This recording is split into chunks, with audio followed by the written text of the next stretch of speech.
Serdecznie zapraszam do odcinka 32 playlisty Polska Bryza pod tytułem Potop, część 10.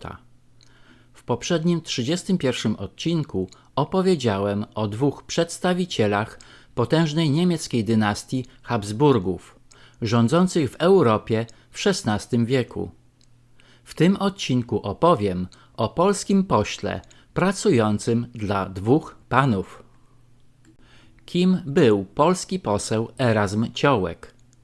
Urodził się w 1474 roku w Krakowie jako syn biznesmena prowadzącego winiarnię przy ulicy Świętej Anny, Stanisława Ciołka i jego żony Agnieszki.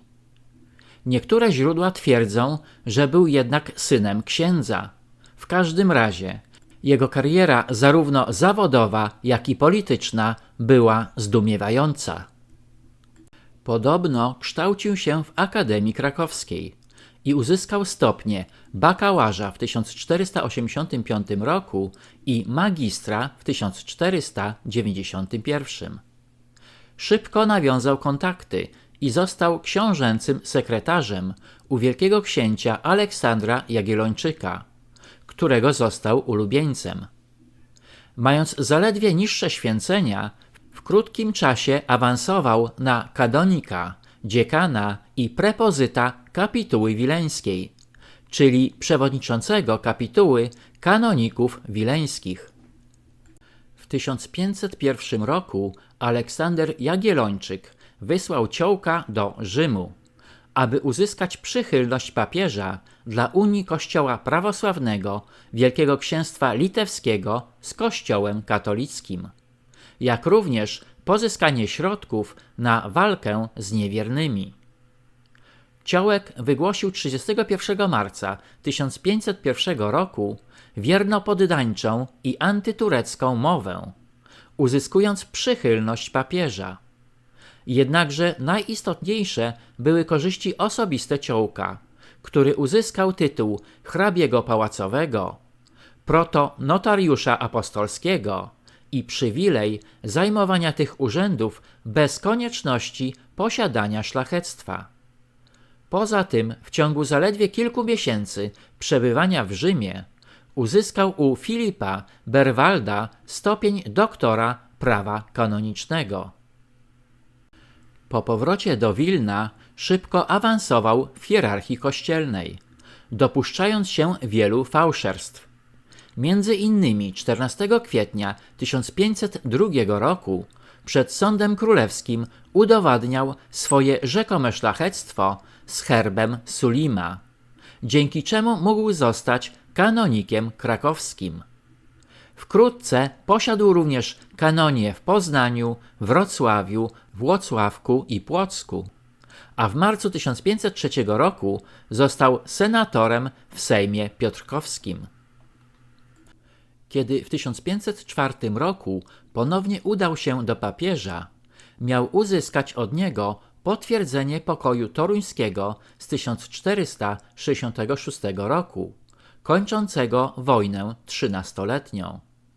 Uzyskanie tego potwierdzenia miało zmusić księcia Fryderyka von Wettyna do złożenia polskiemu królowi hołdu.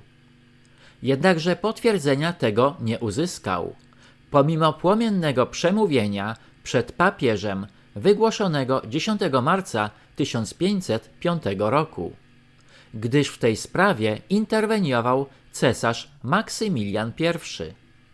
Pozostałe sprawy załatwił, szczególnie te, z których uzyskał największe osobiste korzyści. Przebywał w Rzymie aż 6 miesięcy, zyskując przychylność papieża i kardynałów. Ciołek wtrącał się do polityki Aleksandra Jagiellończyka, śląc mu memoriały dotyczące polityki międzynarodowej, a głównie stosunków z Krzyżakami i z Wielkim Księstwem Moskiewskim. To właśnie Ciołek odegrał najważniejszą rolę w negocjacjach matrymonialnych Zygmunta z Boną Sforza. Kiedy w 1518 roku udał się z poselstwem na Sejm Rzeszy do Augsburga, cesarz Maksymilian I Habsburg obdarował go hojnie.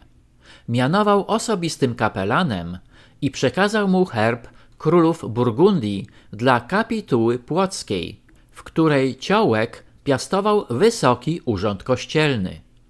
Wysłał go również do Rzymu w sprawie swojej koronacji na cesarza i obiecał wesprzeć działania Ciołka o nominację kardynalską. Nic dziwnego, że Ciołek nie wykonał powierzonego mu zadania przez króla Zygmunta w sprawie uregulowania z Niemcami kwestii krzyżackiej i poparcia przez Rzeszę stosunków korony z Moskwą. Mało tego, kiedy wysłano Ciołka z misjami do Neapolu w sprawie finansów królowej Bony, ten nic nie wskórał i księżna Izabela nie wypłaciła posagu Bonie, jak również spadek po królowej neapolitańskiej Joannie pozostał nieuregulowany.